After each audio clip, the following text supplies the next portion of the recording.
faced with weak consumer spending, persistently high youth unemployment, and a stumbling stock market, China's ruling Politburo signaled the need for stronger fiscal support and directed authorities to do more to tackle joblessness.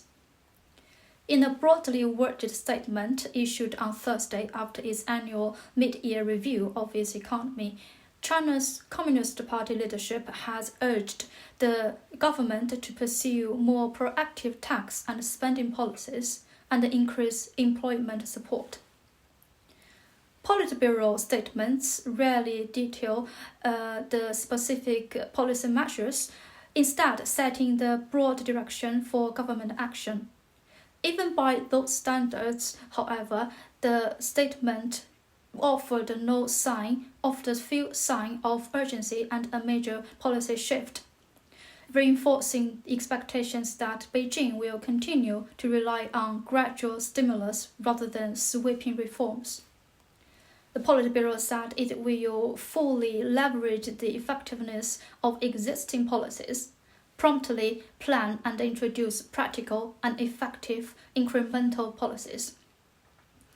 China's domestic economy has faltered and is being sustained largely by a record trade surplus and strong exports from the technology and clean energy sectors.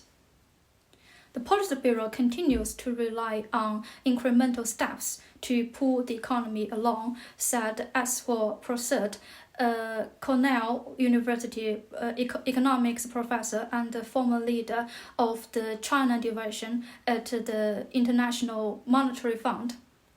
But revving household consumption will require substantial direct financial assistance as well as confidence-building measures, perhaps coupled with some tax relief. Even many of China's electric vehicle and solar panel manufacturers are losing money, and some tech companies are also beginning to encounter difficulties. The CSI 300 index of major Chinese companies has fallen 8.6% in July after months of strong gains, putting it on track for its worst monthly performance since January 2024. It remains up nearly 10% over the past year. Unemployment among urban residents aged 16 to 25 has hovered around 15%.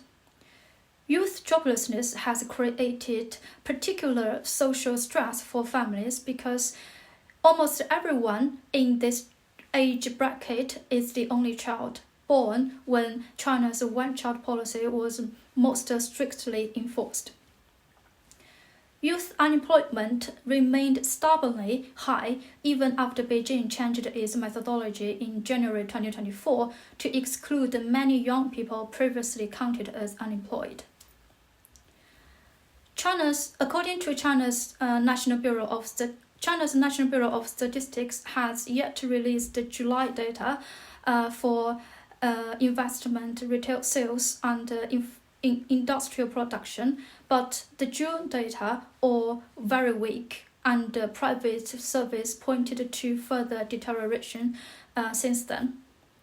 With the exception of semiconductors and data center equipment manufacturers, businesses across a wide range of industries are suffering from weak sales this summer, prompting cuts to overtime, hiring, and borrowing.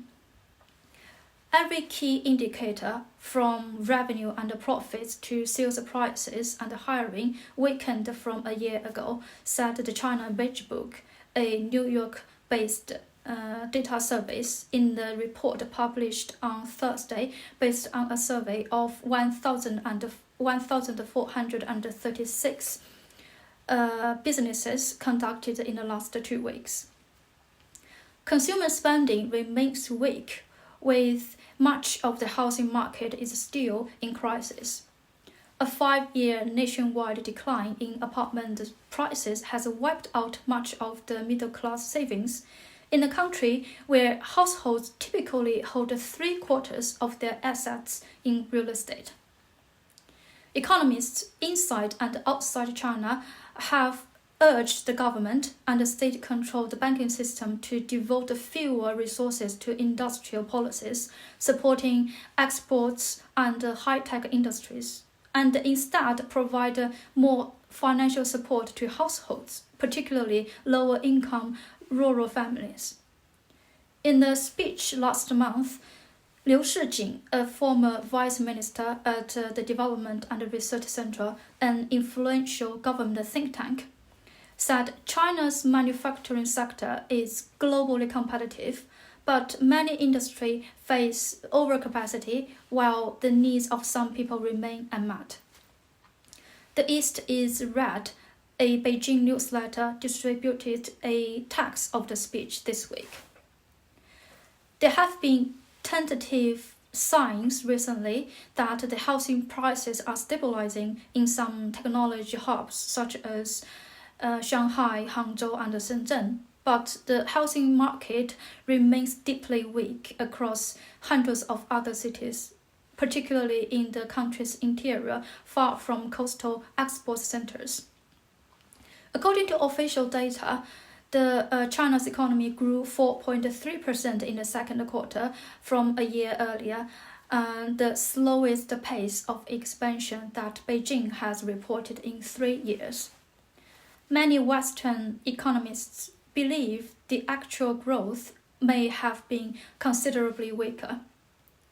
Retail sales fell in May for the first time since China emerged from its COVID-19 lockdowns in late 2022, before recovering modestly in June, according to the National Bureau of Statistics. But the government has stopped publishing many detailed data series that once helped analysts assess its reliability of its official statistics. The China Beige Book said its survey pointed to such a broad weakness that the official retail figures appeared to paint a stronger picture than the conditions on the ground.